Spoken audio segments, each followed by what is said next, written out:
संस्थेचे अध्यक्ष मित्रवर्य अभयराव, त्याचबरोबर नंदकुमार शेळके आणि आता जे सेवानिवृत्त कर्मचाऱ्यांचा इथं गौरव करण्यात आला ते सर्वच लांबदाडे सर, गुडी सर, बाबा पालवे, बाळूदास रासकर. खरं तर प्रास्ताविकामध्ये प्राचार्य चौरे सरांनी खूप सुंदर असं विवेचन केलं आणि त्या सगळ्या घटनांचा मी साक्षीदार आहे, कारण या कॉलेजचा मी माजी विद्यार्थी आहे.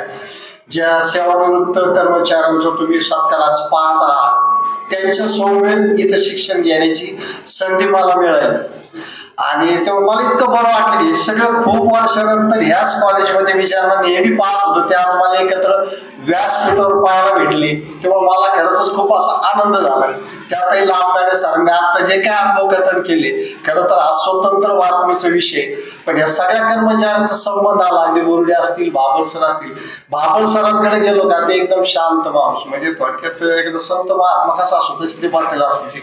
इतके आम्ही खरंच टोकार होतो, म्हणजे काही सांगायला हरकत नाही, पण ते इतकं शांतपणे आम्हाला शिकवायची विचारता सोय नाही. बाबा पालवे तर माझ्यावर तसं म्हणलं तर शिक्षणात बीकॉम पदवी जर माझा होण्यात अर्धा वाटा बाबाचा असेल, कारण आमच्या वेळेस सेमिस्टर पद्धत होती. आम्ही आपला आलो का ते त्यावेळेस 21 अपेक्षित उत्तर असं काही ते पुस्तक क्वेश्चन बँक ती बाबांकडे द्यायची.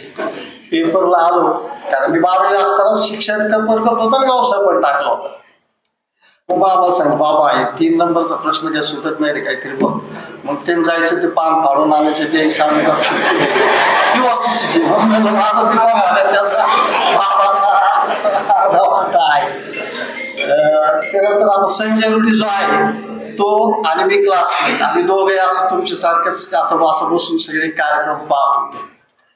भानाभाऊ रासकर आहे ना, बाबा भानाला आम्ही भानाच म्हणतो आणि तो त्यावेळेसही म्हणायचं. वामन सर होते, जिमखान्याची चावी त्याच्याकडे होती आणि भानाचं एक वैशिष्ट्य होतं, तो खूपच प्रामाणिक होता.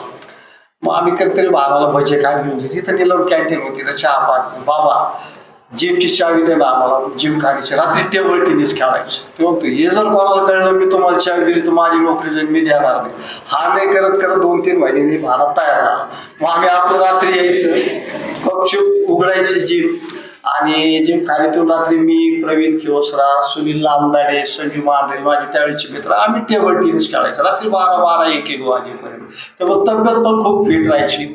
आणि भानाचं एक उपकार नकळत माझ्यावर झालेला असा आहे की एफआयला असताना 6 महिन्याकरता मी आणि अभयरावचे बंधू संजय आवड आम्ही नगरला न्यू आर्ट्स कॉलेजला ऍडमिशन घेतलं आणि आय कार्ड वगैरे घेतलं मी आणि सहज पाहिलं असं शोकेश पाहत होतो तर तिथं टेबल टेनिसची स्पर्धा आज म्हणजे संघाची निवड होणार होती न्यू आर्ट्स कॉलेजची. तर माझं रॅकेट पण नव्हती, पण मी चला तो भाग तर घेऊ आणि मग मी तिथं नाव दिलं आणि भले 5-50 मुलं त्या म्हणजे संघ निवडीसाठी दाखल होती. मागच्या वेळची त्यावेळेची त्यांचे कॅप्टन वगैरे. माझं रॅकेट नाही, एका मुलाला रॅकेट मागितली, तो मला नाही देणार, मी त्याला 50 रुपये डिपॉझिट दिलं, रॅकेट घेतलं आणि एक मॅच सुरू करत गेलो. मी सलग 7 मॅच जिंकलो तिथं. 7व्याला मागच्या वेळेस त्यांचं कॅप्टन माझ्या समोर आलं, ती बेस्ट ऑफ 5ची ती मॅच होती आणि सलग 3-0 मध्ये मी त्याला बाहेर काढलं आणि न्यू आर्ट्स कॉलेजचं मी टेबल टेनिसचा कॅप्टन झालो. त्याचं सगळं श्रेय फक्त भावाला.